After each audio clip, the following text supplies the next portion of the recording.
오늘 우리에게 주시는 하나님의 말씀 에스겔 44장 1절부터 31절까지 말씀입니다. 에스겔 44장 1절부터 31절까지 말씀. 이제 봉독하겠습니다. 하나님의 말씀 경청하십시오. 또 그가 나를 동쪽으로 난 성소의 바깥문으로 다시 데리고 가셨는데 그 문은 잠겨 있었다. 주님께서 나에게 말씀하셨다. 이 문은 잠가두어야 한다. 이 문은 열 수 없다. 아무도 이 문으로 들어가서는 안 된다. 주 이스라엘 하나님이 이 문으로 들어오셨으므로 이 문은 잠가두어야 한다. 그러나 왕은 그가 왕이므로 주 앞에서 음식을 먹을 때에 이 문 안에 앉을 수가 있다. 왕은 문 현관 쪽으로 들어왔다가 다시 그 길로 나가야 한다. 주님의 영광이 성전에 가득 차다. 또 그가 나를 데리고 북쪽문으로 들어가서 성전 앞에 이르렀는데 거기에서 내가 보니 주님의 영광이 주님의 성전에 가득 차 있었다. 그래서 내가 얼굴을 땅에 대고 엎드렸다. 주님께서 나에게 말씀하셨다. 사람아, 내가 너에게 일러주는 주의 성전에 대한 모든 규례와 그 모든 율례를 너는 명심하고 내 눈으로 확인하고 귀담아 들어라. 그리고 성전으로 들어가는 어귀와 성소의 모든 출구들을 잘 기억해 두어라. 너는 저 반역하는 자들 곧 이스라엘 족속에게 전하여라. 나 주 하나님이 말한다. 이스라엘 족속아, 너희는 역겨운 일을 해도 너무 많이 했다. 너희가 내 음식과 기름과 피를 제물로 바치며 마음의 할례를 받지 않고 육체에도 할례를 받지 않은 이방 사람들을 내 성소 안에 데리고 들어옴으로써 내 성전을 이렇게 더럽혀 놓았다. 너희가 저지른 온갖 역겨운 일들 때문에 너희는 나와 세운 언약을 어겼다. 또 너희가 나의 거룩한 물건들을 맡은 직분을 수행하지 않고 그 일을 이방 사람들에게 맡겨서 그들이 내 성소에서 너희 대신에 나를 섬기는 일을 하게 하였다.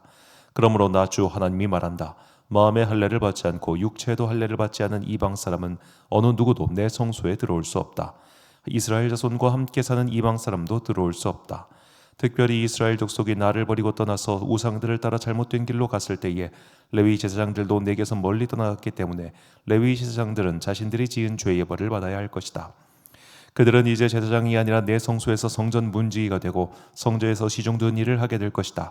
그들은 백성이 바치는 번제물이나 희생제물을 잡고 백성 앞에서 시중을 들게 될 것이다. 나 주 하나님의 말이다. 그들이 전에 우상을 섬기는 백성들 앞에서 시중을 들면서 이스라엘 족속이 죄를 범하게 하였으므로 이제 내가 손을 들어 그들을 쳐서 그들이 지은 죄의 벌을 받게 하겠다.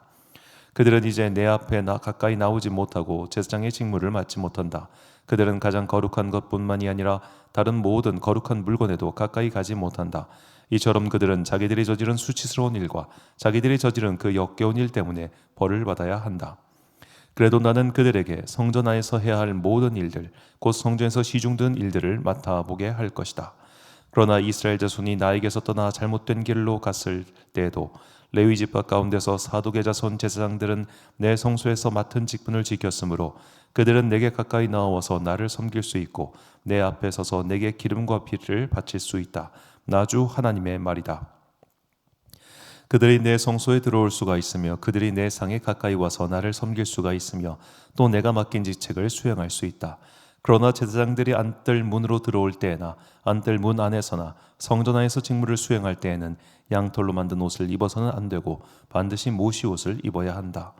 머리에도 모시로 만든 관을 써야 하고 모시 바지를 입어야 한다. 허리에도 땀이 나게 하는 것으로 허리띠를 동여서는 안 된다. 그들이 바깥들에 있는 백성에게로 나아갈 때는 내 앞에서 직무를 수행할 때 입은 옷을 벗어서 거룩한 방에 두고 다른 옷을 갈아입어야 한다. 백성이 제사장의 거룩한 예복에다 해를 입는 일이 있어서는 안 된다. 제사장들은 머리카락을 바싹 밀어서도 안 되고 머리카락을 길게 자라게 해서도 안 된다. 그들은 머리를 단정하게 잘 깎아야 한다. 어떤 제사장이든지 안뜰로 들어갈 때에는 포도주를 마셔서는 안 된다. 그들은 일반 과부나 이혼한 여자와는 결혼을 할 수가 없고 다만 이스라엘 족속의 혈통에 속하는 처녀나 또는 제사장의 아내였다가 과부가 된 여자와 결혼을 할 수가 있다. 제사장들은 내 백성이 거룩한 것과 속된 것을 구별하도록 백성을 가르치고 부정한 것과 정한 것을 분별하도록 백성을 깨우쳐 주어야 한다.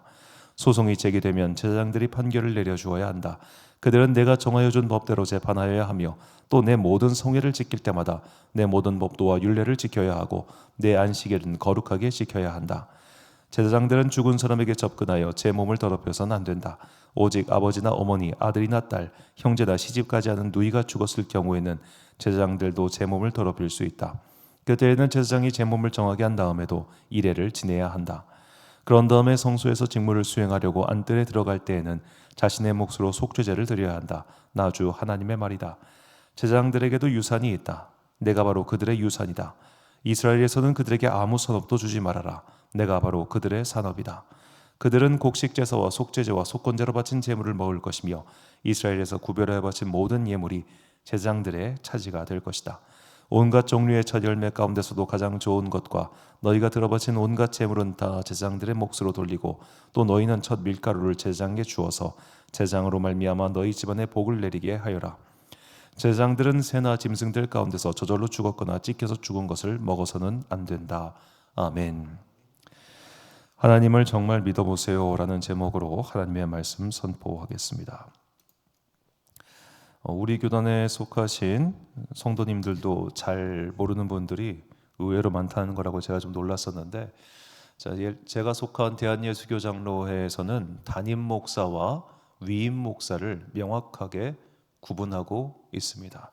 목사면 다 담임 목사지 위임 목사는 뭐냐라는 분들이 좀 많으신데, 이 담임이라는 표현 자체가 일본식 한자어이기 때문에 그 담임 선생도 그렇고요. 그래서 이제 이 일본식 한자어를 될 수 있으면 안 쓰면 좋겠다는 의견이 있어서 이 90년대 후반에 저희 합동 측도 마찬가지로 제가 알고 있는데 이 담임 대신 위임이라는 표현을 쓰기로 했습니다. 그러면 이 담임 목사는 도대체 무엇이냐? 담임 목사의 다른 말은 임시 목사입니다. 그래서 담임 목사란 당회가 없거나 있는 경우에 대표 목사로서 3년마다 재신임을 받아야 하는 임시직입니다. 그래서 3년의 재신임 통과를 못하면 그는 한마디로 그냥 빠이빠이죠. 그러니까 담임 목사는 비정규직, 위임 목사는 정년이 보장이 되는 이제 정규직, 이렇게 생각하시면 이해하기가 쉽겠습니다. 그러니까 당회가 있는 조직을 조직교회라고 하는데, 이 조직교회는 장로가 2명 이상이 있어야 당회가 조직이 됩니다. 그리고 장로 2명을 세우기 위해서는 성도의 숫자가 50명이 넘어야 합니다. 그러니까 담임 목사, 예를 들어 저는 담임 목사입니다. 우리 교회는 미조직 교회니까. 그런데 이제 조직 교회가 된다고 하는 건 장로가 2명이 꼭 있어야 되기 때문에 조직 교회가 돼서 위임 목사가 된다고 하는 건 사실 이 장로 교회 안에 있는 이 법률 체제 안에서는 굉장히 큰 의미를 가지고 있습니다. 단순히 3년마다 재신임을 받아야 되느냐, 정년이 보장되느냐, 그런 경제적인 문제가 아니라 교회 자체의 규모가 확 달라졌다는 것을 어찌 보면 상징적으로 보여주는 게 이 당회가 있냐 없냐, 그리고 위임 목사냐 아니냐, 이걸로 볼 수가 있습니다. 자, 예전엔 저도 부목사 시절에야 저도 당연히 이제 부목사를 쓰려면 무조건 조직교회여야 해요. 당회가 없으면 부목사를 쓸 수가 없습니다. 당회가 없는 교회 부목사는 교육목사라고 또 다른 호칭이 있어요. 좀 복잡하긴 한데 여하튼 그렇습니다. 자, 그래서 이제 위임 예식이나 그런 위임 목사에 대해서 그렇게 크게 의미를 두지 않았는데, 이제 저도 담임이 되고 또 이제 주변 친구들도 하나둘씩 위임 목사가 되면서 위임식에 이렇게 갈 일들이 잦아졌습니다. 그 위임 예식에 가니까 이런 문답이 있더라고요. 저는 이게 우리 교단의 예식서에 나오는 일종의 정해져 있는 문답인데 3번 문항입니다. 목사의 선서를 보면 그대는 본교회 교우들을 진심으로 사랑하며 올바르게 교육하고 교회의 화평을 도모하며 교회의 성장과 부흥을 위하여 노력하기로 서약합니까? 자, 이게 문답 3번이고요. 그리고 성도들도 이 위임 예식 때 서서 문답을 하게 되어 있습니다. 교우 여러분은 그가 본교회 목사로서 심우하는 동안 목회 생활상 지장이 없도록 그 비용을 전담하기로 서약합니까? 자, 이 교회 교우들이라는 표현이 나오는데 사실 이게 참 예식서 누가 만들었는지 모르겠는데, 이 교우라는 단어는 원불교를 믿는 분들끼리 하는 말입니다. 우리나라 사전에 명확하게 나와 있습니다. 교우는 원불교 사람들이 서로를 일컫는 말. 그러니까 교회 안에서는 교우라는 말을 안 쓰는 게 사실은 좋아요. 근데 워낙 많이 쓰다 보니까 이게 단어 용례가 좀 섞여 있는데 여하튼, 자, 이렇게 위임 예식에 보면은 성도들에게는 담임 목사, 그러니까 여러분이 모시는 그 위임 목사의 경제적인 부분을 책임져야 된다는 서약을 받습니다. 자, 이걸 보면은 사실 이 부분에서 모든 교회가 다 그렇진 않습니다만, 네, 서약합니다 하는데 3번 문항에서 다들 목소리가 줄어들어요. 네, 서약합니다 하고. 자, 누군가의 삶을 경제적으로 책임진다고 하는 것, 이거는 굉장히 부담스러운 일이죠. 그래서 어느 교회나 어느 성도들이나 이 담임 목사의 사례비, 담임 목사의 활동비, 목회비 이런 거에 굉장히 민감합니다. 물론 이제 규모가 제가 쭉 교회들을 봤을 때 교회 출석 인원이 500명이 넘어가는 순간부터는 교인과 목사의 관계가 역전이 돼요. 그래서 500명 미만일 때는 어찌 보면 이제 그 목회자가 더 목회를 조심하게 해야 되고 또 성도들의 많은 것들을 그런 니드를 좀 충족시켜주고 그런 게 있는데 500명이 넘어가는 순간부터 이제 관계가 역전돼 가지고 그때부터는 교인들이 목사님들 눈치를 보게 됩니다. 그러니까 그때부터 대형 교회가 되기 시작하는 거죠. 어느 교회나 이제 대형 교회는 아무래도 이제 당회장의 권한이 강할 수밖에 없어요. 이유는 이제 교회 자체의 예산이 증가하기 때문입니다. 그러니까 교회 1년 예산이 이제 10억이 넘어가냐 그 미만이냐에 따라서 정말 할 수 있는 일이 많이 달라져요. 너무 이 새벽에 깊게 얘기하면 은혜 떨어지니까 여기까지만 얘기하는데, 자, 여하튼 간에 이 돈의 문제는 참 모두에게 민감하고 또 어려운 문제이기도 합니다. 그래서 이것도 또 누군가가 말을 하면은 막 욕하고 비난하기 딱 좋아하는 주제죠.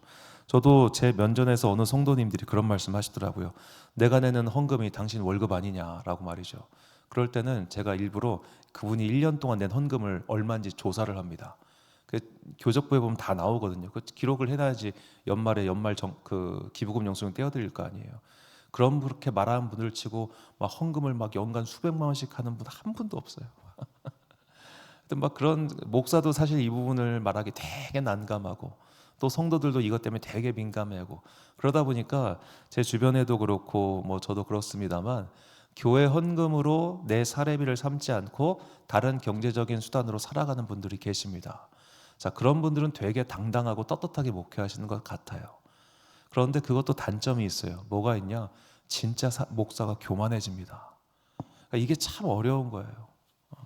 제가 아는 목사님이 의사예요. 그분은 교회 성도가 오나 오나 관심 하나도 없어요. 왜? 여러분들이 헌금해봤자 얼마 하겠어? 다 내 월급이 다 교회 유지하고 그런 거지. 제가 아는 또 목사님은 그 교회 건물주였어요. 그 교회 건물이 목사님 본인이 지은 거예요. 자기 돈으로. 그러니까 또 얼마나 또 이분의 위세가 대단했겠습니까? 그러니까 결국 이 돈이라는 문제인 거예요. 이 돈 앞에서 사람은 굉장히 강해지기도 하고 또 약해지기도 해요. 이 돈이라고 하는 것을 어떻게 다스리느냐, 이게 사실은 믿음 생활과 굉장히 깊은 연관을 가지고 있습니다. 그래서 어떤 사람은 말하기를 성경 이야기의 4분의 1은 돈 이야기다라는 말을 하는 사람도 있습니다. 또 예수님의 많은 복음의 이야기들이 사실 잘 생각해 보면 돈, 이 경제 생활과 연관돼서 해석할 수 있는 것들이 너무나 많다고들 이야기를 합니다. 자, 오늘 본문도 제사장의 경제 생활에 대한 이야기가 새롭게 펼쳐집니다. 본문 23절을 보니까 제사장의 직무가 나와요. 내 백성에게 거룩한 것과 속된 것의 구별을 가르치며 부정한 것과 정한 것을 분별하게 할 것이며. 자, 제사장이 하는 일은 백성들에게 가르치고 분별하게 하는 겁니다. 이것이 하나님께서 기뻐하시는 것인지 싫어하시는 것인지 이렇게 분별하게 하시는 거죠. 자, 제사장이 이렇게 자기 일을 충실하게 할 때 내가 너희의 기업이 되어주겠다 그렇게 말씀하십니다. 본문 28절을 보니까 그들에게는 기업이 있으리니 내가 곧 그 기업이라. 너희는 이스라엘 가운데서 그들에게 산업을 주지 말라. 내가 그 산업이 됨이라. 자, 여기서 기업과 산업이라는 말, 이 말은 달리 번역하면 지갑이라는 뜻입니다. 그들에겐 지갑이 있다. 내가 곧 지갑이다. 내가 그들의 지갑이 되어주겠다. 즉 그들의 경제적인 삶을 내가 책임져 주겠다는 거예요. 하나님께서 제사장들의 경제적인 삶, 뭐 돈이 있어야 살죠. 그것을 내가 책임져 주겠다고 하십니다. 그럼 어떻게 책임져 주시겠다는 겁니까? 구체적으로 하나님께서 하늘의 만나를 내려주셔가지고 제사장들 집 앞에는 맨날 만나가 있어서 그 만나를 먹고 살라고 하시는 걸까요? 하나님께서 기업이 되어주신다는 것의 의미가 도대체 무엇인가를 보니까 29절부터 30절에 제사장들이 먹고 사는 방법이 이렇게 나옵니다.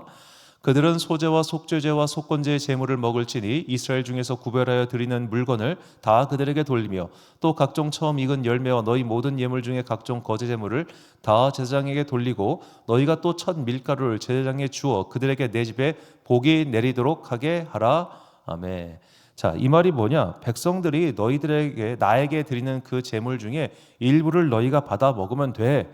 이게 하나님께서 제사장에게 기업이 되어 주시는 방법입니다. 잘 생각해 보십시오. 이게 진짜 황당한 겁니다.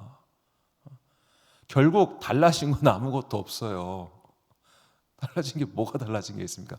결국 요즘식으로 바꿔서 말하자면 하나님께서 우리에게 예를 들어 저 같은 목사에게 내가 너의 기업이 되어줄게, 내가 너에게 경제적인 것들을 책임져 줄게. 하나님 어떻게 책임져 주실 건데요? 성도들이 헌금을 하면 그 헌금 중 일부를 너의 생활비로 쓰면 돼. 달라진 게 뭐가 있습니까? 바꿔 말하면 지금 현재 우리 교회가 가지고 있는 이 시스템, 아까 말씀드렸던 우리 위임 목사 예식 같은 시스템, 이게 다 성경에 근거를 해서 만들어진 거예요. 그리고 이걸 다시 성경적으로 환원하자면 결국 이겁니다. 목사의 경제적인 생활은 그 목사가 목회를 잘하면 돼요. 그 목사가 목회를 잘해서 성도를 믿음으로 잘 양육하면 그 성도가 변화하여 기쁜 마음으로 주님께 헌금을 드릴 것이고, 그 기쁜 마음으로 드리는 헌금 중 일부를 너의 생활비로 살면 돼라는 겁니다. 어렵고 복잡하게 생각할 게 없고 그저 목사 네가 목회를 잘하면 돼 이겁니다. 그런데 목회가 잘 안 되니까 자꾸만 이런저런 것들을 생각하고 그러면서 이런저런 것들을 불만을 품고 이런저런 것들을 이야기를 하니까 상호간에 안 좋은 거죠. 자, 우리 목사님이 돈을 많이 받는 것 같아. 우리 목사님은 돈을 너무 밝혀. 이런 이야기하는 교회들 대부분 다 부흥하지 못하는 교회입니다. 반면에 부흥하는 교회는 그런 모든 문제가 사라져요. 정말이에요. 부흥하는 교회는 그야말로 모든 문제가 없습니다. 그 부흥의 열망이, 부흥의 열기가 그 모든 것들을 압도해버리기 때문입니다. 그래서 부흥하는 교회일수록 조용하고요, 부흥하지 못하는 교회일수록 시끄러운 겁니다. 부흥하지 못하는 교회들은 이렇게 위임 예식의 문구 하나하나가 귀에 거슬립니다. 그러나 부흥하는 교회는 모든 것들이 다 은혜이고 감사의 제목이 될 수 있죠. 그는 그의 목자로서 맡은 역할을 다하고 성도는 성도로서의 역할을 다하는 것, 이것이 성경이 가르쳐주는 기본적인 원리입니다. 그렇다면 이 기본적인 원리가 도대체 오늘을 살고 있는 평범한 성도인 나에게 무슨 의미가 있을까요? 출애굽기 19장 5절과 6절 말씀입니다. 세계가 다 내게 속하였나니 너희가 내 말을 잘 듣고 내 언약을 지키면 너희는 모든 민족 중에서 내 소유가 되겠고 너희가 내게 대하여 제사장 나라가 되며 거룩한 백성이 되리라. 너는 이 말을 이스라엘 자손에게 전할지니라. 아멘. 너희가 내 말을 잘 지키면 내가 너희의 기업이 되어줄게. 이게 하나님의 약속입니다. 하나님께서는 단순히 제사장이라고 하는 특정 직분을 가진 자에게만 이렇게 네가 내 말 잘 들으면 내가 너희의 기업이 되어줄게 라고 하는 특별한 약속을 하신 게 아닙니다. 하나님께서는 그의 모든 백성들이 각자의 자리에서 거룩한 제사장의 직분을 감당하기를 원하시며, 그들이 각자의 자리에서 거룩한 제사장의 직분을 잘 감당할 때 내가 그들에게 복을 주고 그들의 기업이 되어주겠다고 약속하셨습니다. 즉 이것은 모든 믿는 사람에게 주시는 하나님의 약속입니다. 그러므로 우리가 성경에서 어떤 특별히 이제 구약에 제사장에 관련된 여러 율법을 봤을 때 그것을 이건 우리 목사님이 읽어야 될 성경 구절이구나 이렇게 생각하지 마시고 이 말씀을 나에게 적용시켜 보십시오. 왜냐? 하나님께서는 오늘 나를 나의 직장, 나의 가족, 내가 살고 있는 그 생활터전, 그곳에서의 제사장으로 세우셨기 때문입니다. 여러분이 아니면 그곳에서 누가 기도할 겁니까? 여러분이 있기 때문에 그 직장에서 기도하는 기둥이 세워지는 것이고, 여러분이 있기 때문에 그 가정에서 기도하는 기둥이 세워지고 있는 겁니다. 거기까지는 목사가 가가호호 방문 못해요.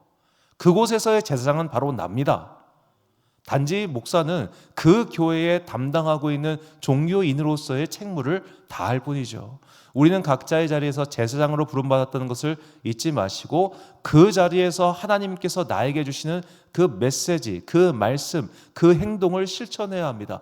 그러면 하나님께서 당신이 서 있는 자리에서 복을 주시겠다고 약속을 엄청 많이 하셨습니다. 좀 많기는 한데 제가 읽어드리겠습니다. 일부러 신명기 말씀에서만 따왔습니다. 너희가 이 모든 법도를 듣고 지켜 행하면 내 하나님 여호와께서 내 조상들에게 맹세하신 언약을 지켜 내게 인애를 베푸실 것이라. 내가 내게 명령하는 이 모든 말을 듣고 너는 듣고 지키라. 내 하나님 여호와의 목전에 선과 의를 행하면 너와 내 후손에게 영구히 복이 있으리라. 내가 만일 내 하나님 여호와의 말씀만 듣고 내가 오늘 내게 내리는 그 명령을 다 지켜 행하면 내 하나님 여호와께서 내게 기업으로 주신 땅에서 내가 반드시 복을 받으리니 너희 중에 가난한 자가 없으리라. 내가 내 하나님 여호와의 말씀을 삼가 듣고 내가 오늘 내게 명령하는 그의 모든 명령을 지켜 행하면 내 하나님 여호와께서 너를 세계 모든 민족 위에 뛰어나게 하실 것이라. 아멘. 자, 하나님께서 말씀하시죠. 다 지켜 행하면 내가 반드시 너에게 복을 주고 너를 지켜주고 너와 함께하고 너의 기업이 되게 주겠다 약속을 하셨습니다. 오늘의 결론입니다. 이거 왜 못합니까? 왜 우리는 못할까요? 믿음이 없기 때문입니다. 우리는 정말 돈 앞에서, 진짜 돈 앞에서 믿음 약해집니다. 돈 앞에서 믿음이 엄청 약해져요. 그래서 믿음이 강해지기 위해서는 하나님께서 이 돈을 채워주신다는 믿음이 필요합니다. 하나님께서 내 삶에 아주 구체적인 것도 들으시고 채워주신다는 믿음과 경험이 있을 때 우리는 비로소 예수님께서 말씀하신 바, 이 너희는 먼저 그의 나라와 그의 의를 구하라. 그리하면 이 모든 것을 너희에게 더하시리라 라는 말씀을 믿고 행할 수 있는 것이 되는 겁니다. 저는 이 말씀이야말로 정말로 우리 모든 성도들이 평생에 듣고 믿음의 시금석으로 삼아야 될 말씀이라고 생각합니다. 우리가 모두가 알고 있는 이 마태복음 6장 31절과 33, 34절 말씀, 이 새벽 다시 한번 봉독하고 우리 믿음의 기준을 삼기를 소망합니다. 함께 봉독하겠습니다. 시작. 그러므로 염려하여 이르기를 무엇을 먹을까 무엇을 마실까 무엇을 입을까 하지 말라. 그런즉 너희는 먼저 그의 나라와 그의 의를 구하라. 그리하면 이 모든 것을 너희에게 더하시리라. 그러므로 내일 일을 위하여 염려하지 말라. 내일 일은 내일이 염려할 것이요 한날의 괴로움은 그날로 족하니라. 아멘.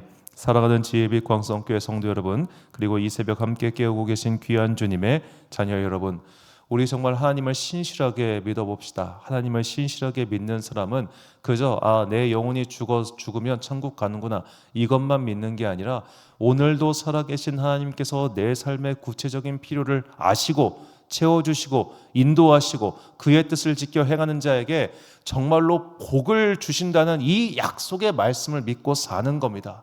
하나님께서는 우리에게 복의 복을 더하여 주시기를 간절히 원하고 계십니다. 그렇기 때문에 오늘 나의 삶 속에서 내가 듣고 지켜야 할 하나님의 율법과 말씀이 무엇인지를 깨닫고 그것을 실천해 보십시오.